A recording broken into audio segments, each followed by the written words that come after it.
সুবহানাল্লাহ। সেই জন্য যেদিন থেকে আমি আমার দয়াল নবীর চেহারা দর্শন, তাই কয় প্রেমকে সখে দেখা যায় গো অন্তরে অন্তরে মিশায়।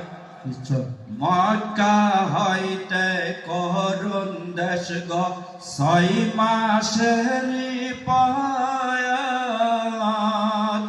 সেখান থেকে ওয়াজ কুরুনি আশিক হইয়া যাই গো অন্তরে অন্তরে মিশায়। বলেন প্রেম কি চোখে